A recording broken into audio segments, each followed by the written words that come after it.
Problem ఎక్కడ వస్తుందంటే ప్రశ్న ఇప్పుడు పేరెంట్స్ వాళ్ళ వర్క్లో బిజీ అయిపోతున్నారు, ట్రావెలింగ్లో ఉన్నారు, ఆయాలు ఉంటారు, లేకుంటే గ్రాండ్ పేరెంట్స్ ఉంటారు, ఇంట్లో కుక్ వస్తారు, వాళ్ళు వండి వెళ్ళిపోతారు.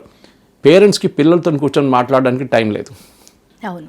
పిల్లలు వాళ్ళ లోకంలో ఉంటారు, వాళ్ళ రూమ్లో ల్యాప్టాప్లో ఐప్యాడ్లో ఫోన్లు చూసుకుంటూ ఉంటారు, వాళ్ళ ఫ్రెండ్స్తో మాట్లాడతారు.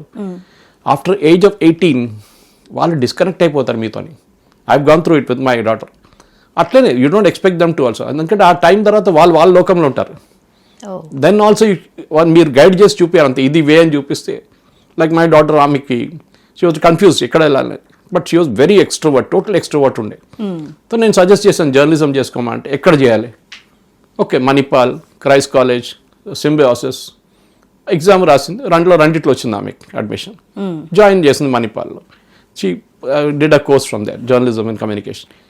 మనం గైడ్ చేయాలి.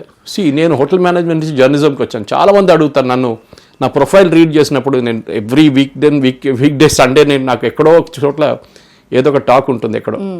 అప్పుడు అందరూ ప్రొఫైల్ రీడ్ చేసిన తర్వాత ఫస్ట్ క్వశ్చన్ అడిగేది అది, సురేష్ గారు ఎవరని కాదు, సురేష్ గారు మీరు హోటల్ మేనేజ్మెంట్ నుంచి జర్నలిజంకి ఎట్లా వచ్చారు. నేను చెప్పాను that was my passion before. నేను పార్ట్ 1లో చెప్పాను, అది పార్ట్ 1లో మీకు చెప్పాను. నాకు ఇంట్రెస్ట్ జర్నలిజం ఉండే.